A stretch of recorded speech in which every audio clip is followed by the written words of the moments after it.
وقبالا والشكر لمن صور حسنا وجمالا فرد صمد عن صفة خلق بريء رب أزلي خلق الخلق كمالا لا ضد ولا ند ولا حد لمولى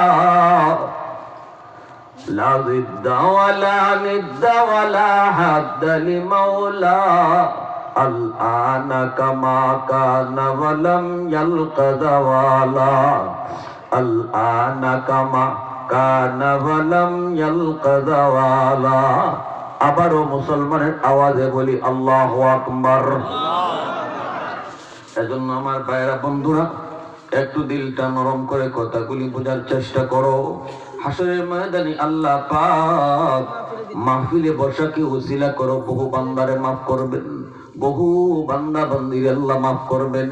হাদিস শরীফে আল্লাহ রাসূল বলেন, একজন মানুষের জন্য জাহান্নামের ফয়সালা হয়ে গেল, লোকটা জাহান্নামের দিকে যায় আর বারবার আল্লাহর দিকে তাকায়, যাইতেছে জাহান্নামের দিকে কিন্তু তাকাইতেছে পিছনে বারবার আল্লাহর দিকে। সুবহানাল্লাহ সুবহানাল্লাহ। আল্লাহ পাক তখন তারে বলবে, বান্দা ফয়সালা হয়ে গেল তোর জাহান্নাম, কিন্তু বারবার শুধু পিছনে তাকাও কেন? তখন লোকটাই কইব, মালিক দুনিয়াতে উলামায়ে কেরামের জবানে শুনেছি হাসরের ময়দানে তোমার কুদরতি কলিজায় ৯৯ ভাগ দয়া আর মায়া থাকবে। আল্লাহ আমি তো গুনাহগার, গুনার কারণে আজকে জাহান্নামী হয়েছি, কিন্তু আমার মন কেন জানি বলতেছে ওই দয়া মায়ায় তুমি আমাকে ডাক দিয়া মাফ করে দাও কিনা। এজন্য বুক ভরা আশা নিয়ে তোমার দিকে তাকাইতেছি। আল্লাহ পাকের কথায় এত সুন্দর জবাব শোনা মাত্রই আল্লাহর কুদরতি কলিজাটা খুশি হয়ে যাবে। আল্লাহ তখন বলবে, বান্দা আজ তোর আমল নামাটা আমি আল্লাহকে দেখা, আমি নিজে দেখব। আল্লাহ তখন তার আমল নামাটা দেখতেছেন আর বলতেছেন, বান্দা গুনাহ তো তোর অনেক বেশি, নেকির পাল্লা তো তোর হালকা, গুনার পাল্লা তো তোর অনেক ভারী। কিন্তু ওই যে দেখা যায় মক্কা মাদ্রাসার মাহফিলের কোন এক কোনায় তোরে বসা দেখা যাইতেছি, আমি আল্লাহ তোরে বসা দেখতেছি। বান্দা বল কেন তুই সেখানে গিয়েছিলি, বল না কেন তুই সেখানে হাজির হয়েছিলি। তখন এই লোকটাই কইব, মালিক দুনিয়ার কোন লোভে নয়, ৫০০ টাকা দিবে এমনও নয়, আমাকে তাবারক দিবে এমনও নয়, দুনিয়ার কোন স্বার্থে সেখানে হাজির হই নেই, গিয়েছিলাম শুধু মাত্র তোমাকে খুশি করার জন্য। আল্লাহ পাক রব্বুল আলামিন তখন বলবে, বান্দা শুন, আমার নিজাম, আমার আদত হচ্ছে মাফ করে দেওয়া, কিন্তু আমার নিজাম হচ্ছে উসিলা ছাড়া আমি মাফ করি না। ওই দিনে মাহফিলে বসাকে উসিলা বানায়া, ওই দিনে তোমার মাহফিলে বসাকে উসিলা বানায়া যাও, আমি আল্লাহ তোমাকে মাফ করে দিলাম। আল্লাহ যদি হাসরের ময়দানে আমার আপনার মাহফিলে বসাকে উসিলা বানায় আল্লাহ মাফ করে দেয়, আল্লাহ পারে কি পারে না? এই ক্ষমতা আল্লাহর আছে না নাই? নাকি আল্লাহ কারো কাছে জবাব দেওয়া লাগবে? আল্লাহকে কেউ এই প্রশ্ন করবে, কেন মাহফিলে বসাকে উসিলা বানিয়ে তুমি মাফ করছো? এই সাহস কারো আসেনি? আল্লাহরে জিগাইতো। আল্লাহ পাক রব্বুল আলামিন ছোট থেকে ছোট উসিলায় বহু বান্দা বান্দিরে মাফ করবেন। এজন্যই তো ভাইরা বন্ধুরা আরেকখানা হাদিস আপনাদেরকে শোনাই। ইমাম গাজ্জালী রাহমাতুল্লাহি আলাইহি কিতাবের নাম হলো দাকাইকুল আখবার। বহুত বড় আলেম এই উম্মতের ইমাম গাজ্জালী রাহমাতুল্লাহি আলাইহি। এক আল্লাহর ওলি স্বপ্নে দেখেন হাসরের ময়দান কায়েম হয়ে গেছে। স্বপ্নে দেখেন মুসা আলাইহিস সালাম অনেক গরম একজন নবী। মুসা নবী আমাদের নবীরে যায় বলতেছেন, ও আখিরি জামানার পয়গম্বর, আপনি নাকি এমন কথা বলছেন। বলে কোন কথা? উলামা ও উম্মতি কা আম্বিয়ায়ে বনি ইসরাইল, আমার উম্মতের উলামায়ে কেরাম বনি ইসরাইলের নবীদের সমান। এমন কথা কি আপনি কইছেন? রাসূল কত কইলে কি হইছে? কইলে কেমনে কইলেন? বুঝে আসে না, আমরা নবী আর আপনার উম্মত আমাদের সমান হয়ে গেল, বুঝে আসলো না। রাসূল বলেন, যদি বুঝে না আসে একটু কষ্ট হইলো, আপনি আমার উম্মতের একজন আলিম এখানে বসা আছে, তারে দুই কথা জিজ্ঞেস করেন, আপনার বুঝ হয়ে যাবে। তিনি কে? ইমাম গাজ্জালি রহমতুল্লাহ আলাইহি। তো মুসা আলাইহিস সালাম ইমাম গাজ্জালি রহমতুল্লাহ আলাইহিকে জিজ্ঞেস করতেছেন, ও মিয়া, নাম কি তোমার? ইমাম গাজ্জালি রহমতুল্লাহ আলাইহি নিজের নাম তো কইছেন, বাপের নামও কইছেন, দাদার নামও কইছেন, দাদার বাপের নামও কইছেন, তার বাপের নামও কইছেন, কইতে আদম আলাইহিস সালাম পর্যন্ত গেছেন। সুবহানাল্লাহ। সুবহানাল্লাহর আওয়াজটা আসতেছে মনে হচ্ছে। সুবহানাল্লাহ। এই এলাকার বহু মানুষই মনে আদম নবী পর্যন্ত বংশ কইতে পারবেন। আচ্ছা, এখানে এমন কি কেউ আছেন যে দাদার নাম কইতে পারবেন? দাদার নাম, খালি আমি বেশি দূর গেছি না, দাদার নাম জিগাইলেও বলার মতো লোক পাওয়া যাবে না, ঠিক না? সেখানে ইমাম গাজ্জালি রহমতুল্লাহ আলাইহি দাদার নাম না, শুধু তার দাদার নাম, তার বাপের নাম কইতে একদম প্রথম মানুষ আল্লাহ আদম পয়গম্বরকে বানাইছিলেন, যে আদম থেকে দুনিয়াতে মানুষ সৃষ্টি, মানুষের জন্ম, সেই আদম পর্যন্ত চলে গেছে। আমার ভাইরা, বন্ধুরা, যুবক, মুসা আলাইহিস সালাম নরম নবী না গরম নবী? কেমন গরম? খালি গরম নাকি বেশি গরম? মুসা আলাইহিস সালাম এত গরম নবী ছিলেন, যখনই তিনি রাগ হইতেন তখনই তার পশম গুলা দাঁড়ায় যাইত, এমনকি টুপি ছিদ্র হয়ে চুল বের হয়ে যেত। মুসা আলাইহিস সালামের শরীরে পশম গুলাকে থামায় রাখার জন্য একটা কাপড় আগে পরতেন, এই কাপড়টা শুধু পরতেন পশমকে থামায় রাখার লাগি, এরপরে উপরে আর একটা জামা পরতেন। কি হবে, কি কথা কন না? হ্যাঁ, আমরা দুজন মানুষে মারামারি করলে একজনের মাঝখানে যে থামায়, সে যায় আস্তে করে থাবা দেয়, পারে না, ঝগড়া পারে না, দুটা বাচ্চারে যে মীমাংসা করে দেয়, মাঝখানে যে মানুষটা দুটা বাচ্চারে ধরে থাপ্পড় দেয়, এই থাপ্পড় দেওয়ার অর্থ কি এর মেরে ফেলা, এর হত্যা করে ফেলা? তারপর এটা তো দেখানির লাগে শুরু দেয়। মুসা আলাইহিস সালাম এমনই দুইজন মারামারি হইতেছে, খালি কইছেন যে পারে না, এতটুকু কইছেন, যারে কইছেন পারে না, এর সাথে সাথে এই হাসি মিশি থাপ্পড়ে মরেই গেছে। কেমন হাতে জোর আল্লাহ দিছিলেন, সুবহানাল্লাহ, জোরে বলেন। উনি তো আসতো, আল্লাহ আমি তো মারবার নিয়তে তো হাত উঠেছি না, আমি খালি কইছি যা, পারে না, হেদি শেষ। একটু গরম নবী মুসা নবী। ওই মুসা নবী মালাকুল মউত আজরাইল আলাইহিস সালাম আসছেন জান কবজের লাগি। মুসা আলাইহিস সালাম কই, কেমনে জান নিবা? আজরাইল আলাইহিস সালাম কয়, আমার যেবা মন চাইবা। মুসা নবী মারছেন চোর। মালাকুল মউত আজরাইল আলাইহিস সালামকে এমন জোরে একটা থাপ্পড় দিয়েছেন, এক থাপ্পড়ে ওনার চোখ খুললা আজরাইলের আতো আইছে, সোজা চলে গেছেন আল্লাহর কাছে। মালিক, কার জান কবজ করতে পাঠাইছো? আমার জান, তার জান কবজ করবো না আমারটা হে নিব, এটাই তো বুঝলাম না। গেছি জান কবজ করতে, এই কাহিনী। আল্লাহ মুসা নবী জিজ্ঞেস করেন, মুসা আজরাইলের সাথে এই আচরণ কেন করছো? মুসা আলাইহিস সালামকে আল্লাহ, তোমার আজরাইল জিগাও। আমি জিগাইছি জান কেমনে কবজ করবা, আমার হাত তো সাহায্য করবে না, এই হাত দিয়ে তো আমি আল্লাহর কাম করি, এই চোখ তো তোমাকে সাহায্য করবে না, চোখ দিয়ে তো আমি আল্লাহর কুদরত দেখি, এই জবান তো তোমাকে সাহায্য করবে না, এই জবান দিয়ে তো আমি আল্লাহর জিকির করি। সুবহানাল্লাহ, জোরে বলেন সুবহানাল্লাহ। তখন আপনার আজরাইল কি কয়, আমার যাবা ইচ্ছায়। আল্লাহ, এটা কি জবাব হইল? যদি এভাবে কই তো আমার আল্লাহ যাবা ইচ্ছায় কি ভাই, তাহলে তো আমি সোজা। আজরাইলের তো কোনো ক্ষমতা নাই জান কবজ করার। মালাকুল মউত আজরাইল আলাইহিস সালামকে আল্লাহ বলে, আজরাইল, আমার মুসা তো ঠিকই কইছে, জবাবটা তো তোমার সুন্দর হইছে না। মালাকুল মউত আজরাইল আলাইহিস সালাম বলে, আল্লাহ ভুল আমারই হইছে, মাইনে নিছি, তবে এই কাম আমি আর করতাম না, আমার ডিউটি বদলাই দাও। কি করে ডিউটি?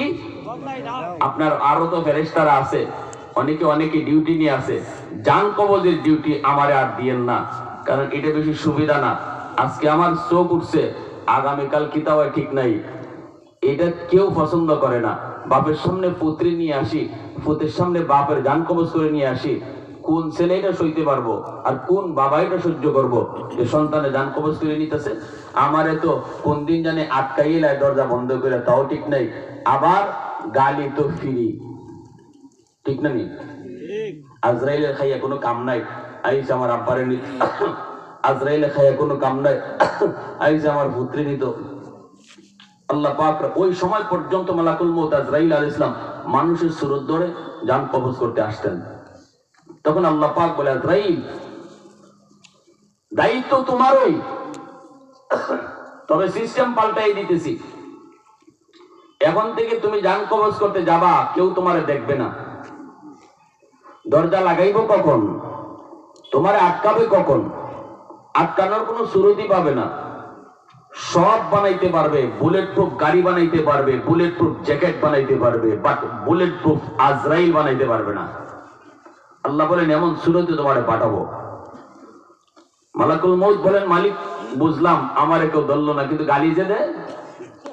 আল্লাহ তখন বলেন, এটারও একটা সুরত আমি আল্লাহ বের করেছি। মানুষের মৃত্যুর আগে কোনো না কোনো একটা উসিলা ধরে তার জান কবজ হবে। তোমারে কেউ দুষবে না, বলবে গাড়ি অ্যাক্সিডেন্টে মারা গেছে, বলবে স্ট্রোক করে মারা গেছে, বলবে হার্ট অ্যাটাকে মারা গেছে, বলবে জ্বর অবস্থায় মারা গেছে। তখন ওই অবস্থার উপরে তার কথা চলে যাবে, তোমাকে নিয়ে আর কেউ মন্দ বলবেন। সে মূসা আলাইহিস ইসলাম এত গরম পয়গম্বর, ইমাম গাজ্জালি রহমতুল্লাহ আলাইহিকে জিজ্ঞেস করেন, মিয়া নাম কি? ইমাম গাজ্জালি রহমতুল্লাহ আলাইহির নাম কইতে যাইয়া নিজের নাম, বাপের নাম, দাদার নাম কইয়া আদম নবী পর্যন্ত। মূসা আলাইহিস সালাম তো অবাক, ঘটনা কি? এ মিয়া, আমি তো শুধুমাত্র তোমার নাম জিজ্ঞেস করেছি, বেশি থেকে বেশি তুমি তোমার বাবার নাম নিতে পারো, এত লম্বা জবাব কেন দিয়েছো?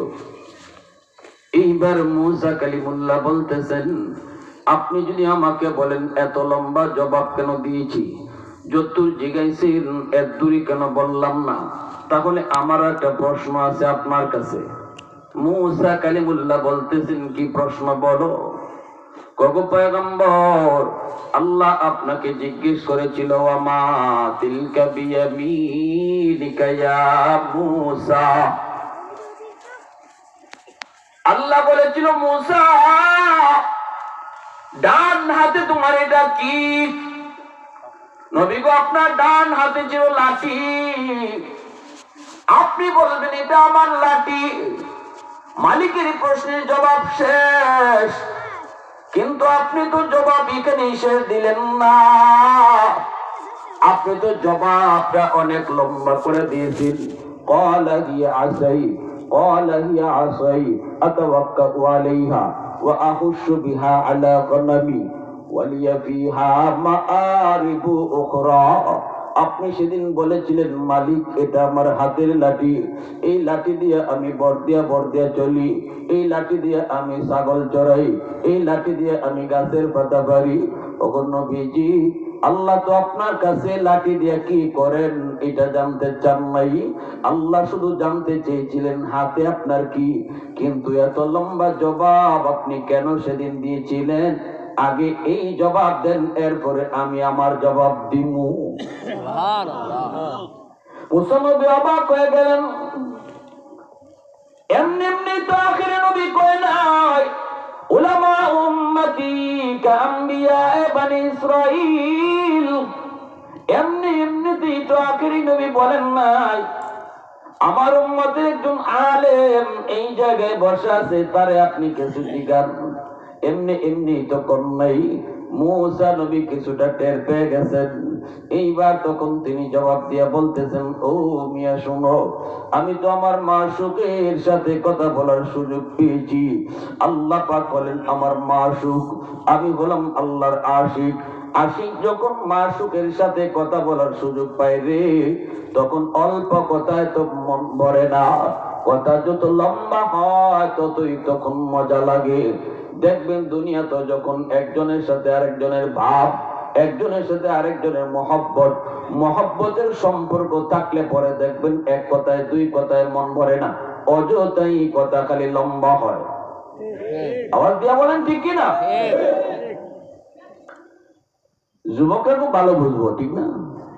ঘুমাইবার আগে কইব কি দিয়া খাইছো, কইব এই দিয়া খাইছি, তরকারি কয়টা আছে, এটা কোনো প্রশ্ন হইল? হ্যাঁ, ঘুমাইতো কিতা দিয়ে খাইছো, তরকারি কয়টা আছে, জাল বেশি হয়েছে না কম হয়েছে, লবণ বেশি না কম, এটা কোনো কথা? কিন্তু এরপরও কেন কয়? ওই বেহুদা কথা মাসুকের সাথে যত কয় ততই মজা লাগে, ঠিক কিনা? আওয়াজ দিয়া কয়। মুসা আলাইহিস সালাম বলতেছে, ও মিয়া শুনো, আমি তো আমার মালিকের আশিক আর আল্লাহ আমার মাসুক। আল্লাহ পাক আমাকে প্রশ্ন করেছেন, আমি আমার মাসুকের সাথে কথা বলার সুযোগ পেয়েছি, এজন্য অল্প কথায় আমার মন ভরল না। অল্প কথায় মন ভরে নাই, আমি লম্বা জবাব দিয়েছি। মুসা কালিমুল্লাহ জমিনে বৈশা 4000 বার আল্লাহর সাথে কথা বলছেন। সুবহানাল্লাহ। যখনই মুসা নবী কথা বলতে চাইতেন রে যুবক, তখনই আল্লাহ বলতেন তুর পাহাড়ে আসো। মুসা নবী তিনি তুর পাহাড়ে চলে যেতেন। তুর পাহাড়ে যাওয়া ব্যতীত আল্লাহর সাথে কথা বলতে পারতেন না, যেখান থেকে সেখান থেকে কথা বলার অনুমতি ছিল না। মুসা নবী তুর পাহাড়ে যাইয়া আল্লাহর সাথে কথা বলতেন। একদিন মুসা নবী আল্লাহকে জিজ্ঞেস করেন, মালিক তুকাল্লিমু মাই হাল তুকাল্লিমু আহাদান গায়রি? আল্লাহ, আমি তোমার সাথে যেইভাবে কথা বলি এইভাবে আর কেউ কি কথা বলবো নি? এইভাবে আর কেউ কি কথা বলবে? মুসা নবী এটা আল্লাহর কাছে জানতে চাইলেন। নিজের একটা ক্রেডিট, নিজের একটা বাহাদুরি, নিজের একটা শান, এই কথাটা বোঝার জন্য তিনি কি একমাত্র ব্যক্তি যিনি জমিনে বৈশা আল্লাহর সাথে কথা বলতেন। আল্লাহ বলতেছে, মুসা তুমি আমার সাথে কথা বলো, মাঝখানে কিন্তু পর্দা আছে। আমি আল্লাহ পর্দার এই প্রান্তে, তুমি পর্দার ওই প্রান্তে। কিন্তু মুসা জানানি অদূর ভবিষ্যতে একদল উম্মত জমিনে আইব, যে উম্মতের সাথে আমি আল্লাহ কথা বলবো, অথচ মাঝখানে কোনো পর্দাই থাকবে না। সুবহানাল্লাহ। মুসা নবী জানতে চায়, মালিক শুনাইলা কি? কি শুনাইছো? আল্লাহ তুমি আমারে কি শুনাইছো? এরা কোন নবী উম্মত? আল্লাহ বলে এরা উম্মতে মুহাম্মদ, আমার বন্ধু মুহাম্মদুর রাসূলুল্লাহর উম্মত। সুবহানাল্লাহ। মুসা নবী তখন জানতে চায়, মালিক আমি তো তোর পাহাড়ে এসে কথা বলি, আমি তো তোর পাহাড় ছাড়া কথা বলার সুযোগ পাই না, কিন্তু ওই উম্মত কোন পাহাড়ে যায় কথা কইব? ওই উম্মত কোন পাহাড়ে গিয়ে কথা কইব? কোথায় গিয়ে তোমার সাথে কথা বলবো? আল্লাহ পাক তখন বলে, মুসা এরা কোন পাহাড় পর্বতে আসতে হবে না, এরা যখনই নামাজে দাঁড়াইব তখনই আমার সাথে কথা বলা শুরু হয়ে যাইব। পৃথিবীর যেখান থেকে নামাজে দাঁড়াবে ওখান থেকে আমার সাথে কথা বলা শুরু হয়ে যাবে। ঘরে নামাজে দাঁড়াবে, ঘর থেকে আমার সাথে কথা বলা শুরু হয়ে যাবে। দোকানে নামাজে দাঁড়াইছে, দোকান থেকে আমার সাথে তার কথা শুরু হয়ে গেছে। হাওরে নামাজে দাঁড়াইছে, হাওরেই আমার সাথে তার কথা শুরু হয়ে গেছে। গোটা দুনিয়ায় আমি আল্লাহ কথা বলার জায়গা বানিয়ে দিয়েছি, কিন্তু তুমি মুসার জন্য শুধু তুর পাহাড়টাই ছিল কথা বলার জায়গা। সুবহানাল্লাহ। আওয়াজ দিয়ে কোন না সুবহানাল্লাহ? মুসলমানের আওয়াজে কোন না আল্লাহু আকবার? আর জোরে আল্লাহু আকবার। ওয়াহদত কি হিফাজত নেহি বেকুওয়াতে বাজু, ওয়াহদত কি হিফাজত নেহি বেকুওয়াতে বাজু, आती नहीं कुछ का भी अक़ल खुदा दाद, आती नहीं कुछ का भी अक़ल खुदा दाद, ऐ मर्द खुदा तुझको क़ुव्वत नहीं हासिल, जा बैठ किसी गार में अल्लाह को कर याद, जा बैठ किसी गार में अल्लाह পাক করিয়া হৃদয়ের জানালাটা খুলে দাও না প্রভুর ডাকি মন সারা দাও না প্রভুর ডাকি মন সারা দাও না অসীম ক্ষমতা যার হাতের উপর যার নামে বয়ে যায় ঝর্ণা নহর অসীম ক্ষমতা যার হাতের উপর যার নামে বয়ে যায় ঝর্ণা নহর আল্লাহ আল্লাহ বলে সবে দেওয়ানা আল্লাহ আল্লাহ বলে সবে দেওয়ানা প্রভুর ডাকি মন সারা দাও না প্রভুর ডাকি মন সারা দাও না আবার কও আল্লাহু আকবার এবার মুসা নবী কমালি নামাজের ভিতরে তুমি কেমনে কথা কও আল্লাহ বলেন যখনই নামাজি কয় আলহামদু সমস্ত প্রশংসা এখনো আলহামদু সূরা মাত্র শুরু করেছে নামাজি নামাজে দাঁড়ায়া সর্বপ্রথম সূরাটা পড়ে সূরা ফাতিহা আলহামদুলিল্লাহি রাব্বিল আলামিন পড়ি কি পড়ি না যখনই শুধুমাত্র কয় আলহামদু তখনই আল্লাহ পাক রব্বুল আলামিন নিজের পরিচয় আল্লাহ না দিয়া নামাজীর জিজ্ঞেস করেন লিমানিল হাম কার প্রশংসা শুরু করেছো সুবহানাল্লাহ সুবহানাল্লাহ আল্লাহ তার নিজের পরিচয় দেন না নামাজি তখন কয় লিল্লাহ আমি আমার আল্লাহর প্রশংসা শুরু করেছি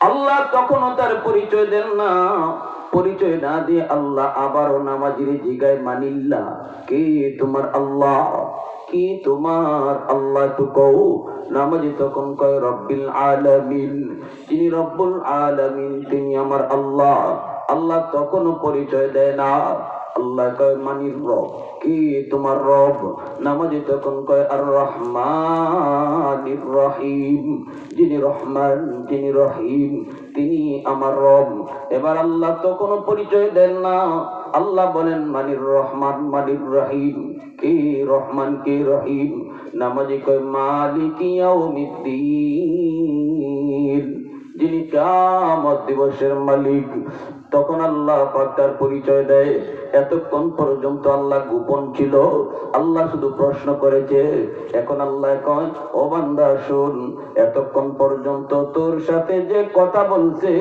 আমি তোর আল্লাহ আমি তোর রব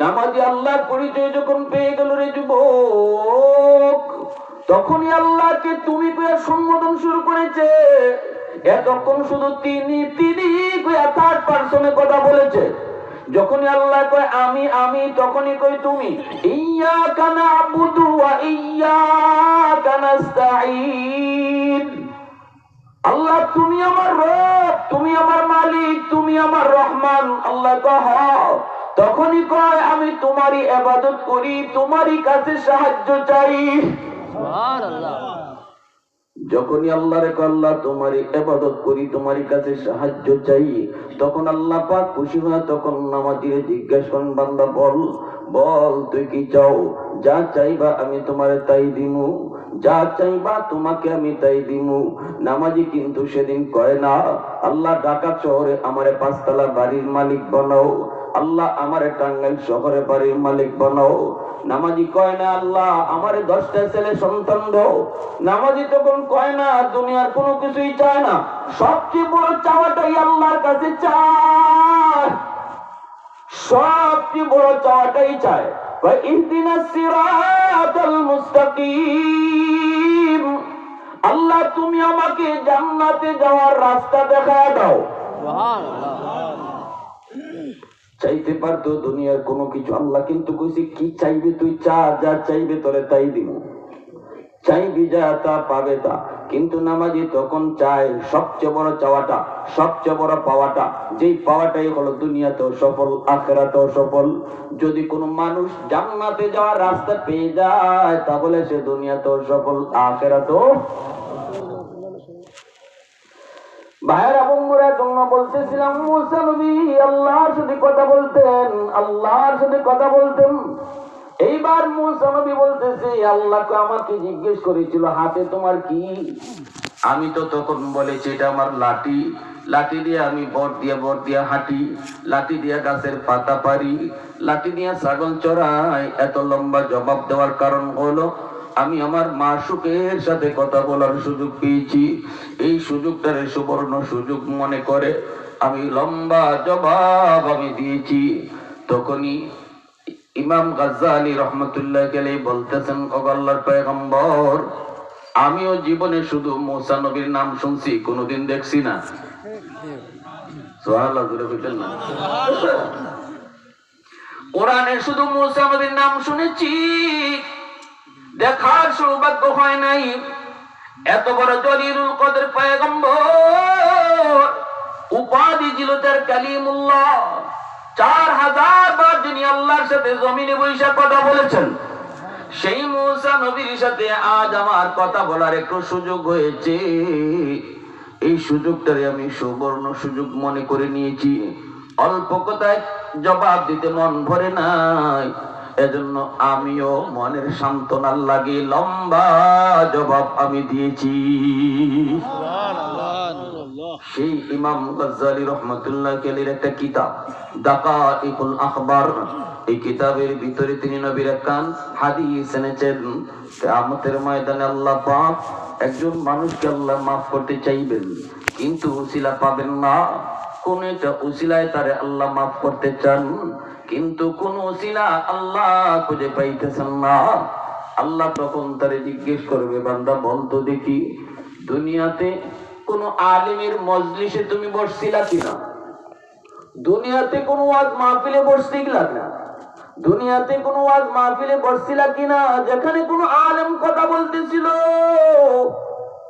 আমার কথা, আমার কোরআনের কথাগুলি শুনতেছিলা, এমন কোন মজলিসে বইছো নিয়ে একটু খেয়াল করো। আমি আল্লাহ যদি পাই এই উসিলা ধরেও তোমাকে মাফ করে দিমু। তখন লোকটা কব, না গো মালিক, মনে পড়ে না, ওয়াজ হইছে ঠিক কিন্তু আমি ওয়াজে বই নেই, আওয়াজ হইছে ঠিক ওই কিন্তু আমি রাস্তাঘাটে ঘুরছি, দোকানে বাটে চা খাইছি, এই জান্নাতি সামিয়ানার নিচে বসার মতো আমার তৌফিক হয় নাই, আমি পুরা কপাল। আল্লাহ তখন বলবে, বান্দা বল, এমন কোন দস্তরখানায় জীবনে খানা খাইছনি যে দস্তরখানায় কোন আলেম খানা খাইতেছিল? কইব, না গো মালিক, মনে পড়ে না। আল্লাহ আবার প্রশ্ন করবেন, বান্দা বল, এমন কোন ঘরে তুমি থাকছো কিনা যেই ঘরে আগে কোন আলেম থাকতো? কই, না গো মালিক, তো মনে পড়ে না। এবার আল্লাহ পাক তারে আরেকটা প্রশ্ন করবেন, বান্দা বলো, দুনিয়াতে তোমার কোন সন্তানের নাম আলেমের নামে নাম রাখছো কিনা? দুনিয়াতে তোমার সন্তানের নাম আলেমের নামে নাম রাখছো কিনা? আল্লাহওয়ালা কোন আমার প্রিয় বান্দার নামে নাম রাখছো কিনা? তখনও কইব, না গো মালিক, মনে পড়ে না। আমিও নাম রাখছি আমার সন্তানের, মন যেভাবে চায় সেভাবে। আমি তো নাম রাখি নাই নানায় নাম রাখছে, আমি তো নাম রাখি নাই খালায় নাম রাখছে, আমি তো নাম রাখি নাই চাচু নাম রাখছে, কিন্তু না কোনো আলেমের নামে নাম রাখা হয় নাই। অতএব একটু খেয়াল করে শোনো আল্লাহর গোলাম, সন্তানের নামটাও যদি কোনো আল্লাহওয়ালার নামে নাম রাখা হয়, রাসূল বলেন কিয়ামতের ময়দানে এই নাম রাখাটাও বাপ মার জন্য নাজাতের উসিলা হয়। মন গড়া কোন নাম না, আলেমদের নামে নাম, কোন আল্লাহওয়ালা আলেমের নামে সন্তানের নাম রাখলেও বাপ মার নাজাতের উসিলা হয়। এজন্য ভাইরা আল্লাহ পাক বলবে, বান্দা বল বল, দুনিয়াতে তোমার সন্তানের নাম আলেমের নামে নাম রাখছো নি? কইব, না গো আল্লাহ, তাও করি নেই। এবার শেষমেশ আল্লাহ পাক তারে যে প্রশ্নটা করবেন, এই প্রশ্নটা একটু মন দিয়ে শুনেন। আজকে আপনাদের এলাকার এই মাহফিল কেন হইতেছে? উলামায়ে কেরাম আসতেছে যাইতেছে, উলামায়ে কেরাম কথা বলতেছে, পকেট থেকে কোনো কথা নয়। তারা তাদের বাপ দাদার কিচ্ছা কাহিনী শোনাইবার জন্য এখানে আসে নাই। আমিও সেই সুদূর সিলেট থেকে নিজের কাহিনী শোনাইতে আসি নাই, আমার মালিকের কথাগুলি শোনানোর জন্য কষ্ট করে এসেছি। শুনেন আল্লাহ পাক কি কয়। আল্লাহ কয়, বান্দা বল, দুনিয়াতে তোর এমন কোন বন্ধু ছিল কি না যে বন্ধু আলেম ওলামাকে মহব্বত করত? এই যে মক্কা মাদ্রাসায় তুই গেছো না, কিন্তু তোর দুনিয়াতে এমন কোন বন্ধু ছিল কিনা যে বন্ধু এই মাদ্রাসায় আসা যাওয়া করত? এ বান্দা বল বল বল, এমন কোন বন্ধু তোর দুনিয়াতে ছিল কিনা যে বন্ধু মসজিদের ইমামকে মহব্বত করত, মুয়াজ্জিন সাহেবকে ভালোবাসতো, মাদ্রাসার ছাত্র উস্তাদকে মহব্বত করত, মাদ্রাসার সমস্যা সে নিজের কাঁধে তুলে নিত, তোরও মাঝে মাঝে শুনাইতো? এমন কোন বন্ধু তোর ছিল কিনা একটু ক। এই প্রশ্নটি আল্লাহ তার শেষমেশ করবেন। এতক্ষণ পর্যন্ত আল্লাহ প্রশ্ন করেছেন উলামায়ে কেরামের সাথে তোর সম্পর্ক ডাইরেক্ট প্রমাণিত হয় কিনা, ডাইরেক্ট কোন সম্পর্ক আছে কিনা। কোনোভাবেই যখন ডাইরেক্ট সম্পর্ক পাওয়া যায় না, তখন আল্লাহ ইনডাইরেক্ট সম্পর্ক খুঁজতেছেন। আল্লাহ পাক তখন ইনডাইরেক্ট সম্পর্ক খুঁজেন। তখন এই লোকটাই ডাক দিয়ে কইব, মালিক মনে পড়েছে, মনে পড়েছে, দুনিয়াতে আমার একজন বন্ধু ছিল। আমার ওই বন্ধু উলামায়ে কেরামকে মহব্বত করত, আমার বন্ধু সমাজের আলেমদেরকে ভালোবাসতো, উলামায়ে কেরামের সাথে চলতো, পরামর্শ নিত, আমার বন্ধু মাদ্রাসায় আসা যাওয়া করত, ছাত্রদের হালত আমারে শোনাইতো, কখনো যদি চাউল ডাউল লাগতো আমারে কইতো, অমুকে কইতো, আমি যদ্দূর পারতাম তারে দিতাম। ও মালিক আমি যাই নাই, কিন্তু আমার বন্ধু আসা যাওয়া করতো। আল্লাহ পাক তখন বলবে, ফেরেশতারা আমার বান্দারে ফিরে আনো।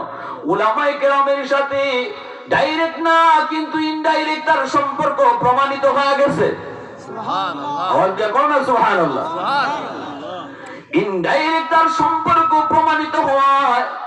এই উসিলা ধইরা আমি আল্লাহ হাসরের ময়দানে তার নাজাতের ফয়সালা দিয়ে দিলাম। সুবহানাল্লাহ।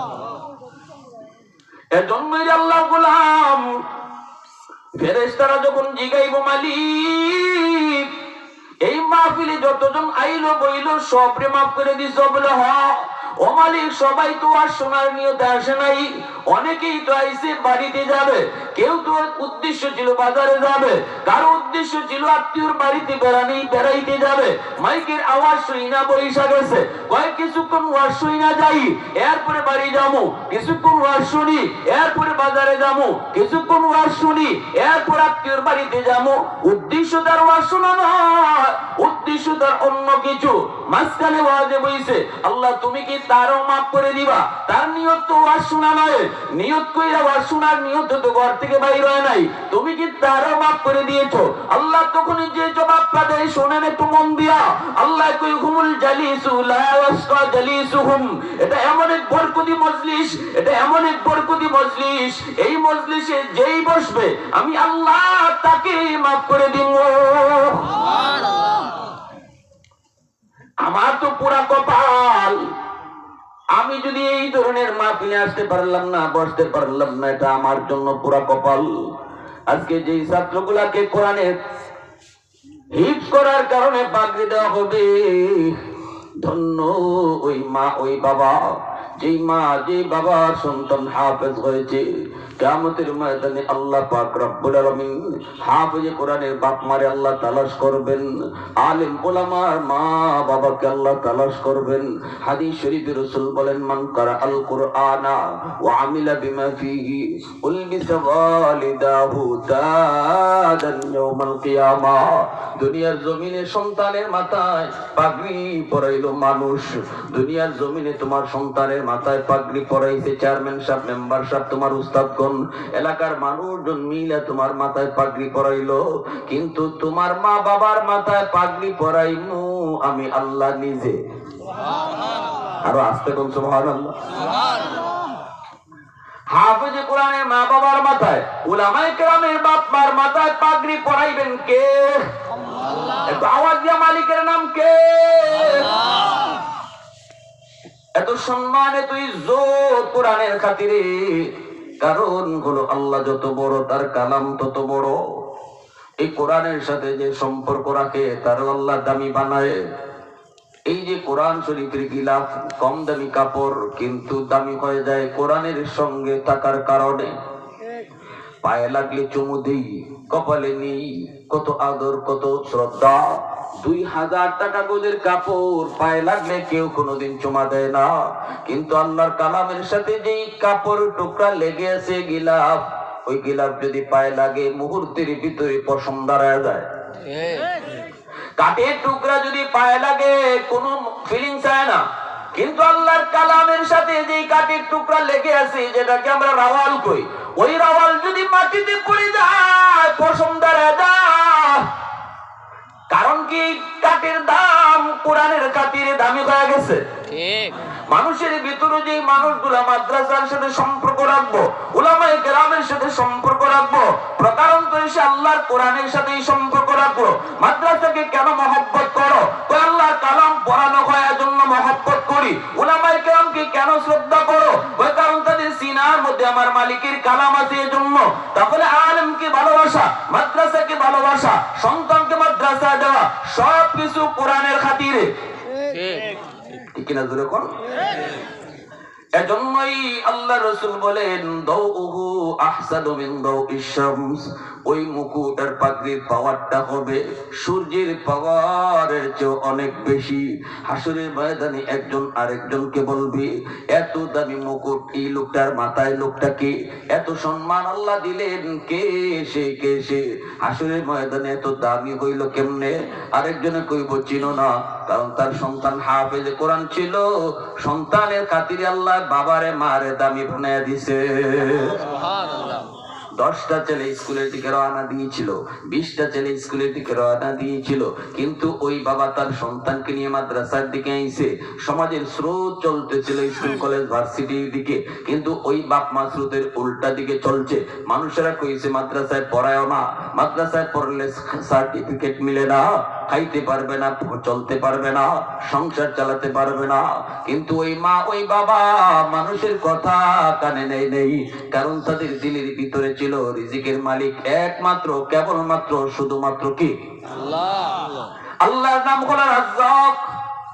মানুষ দুনিয়াতে আসার আগে আল্লাহ রিজিক পাঠায়।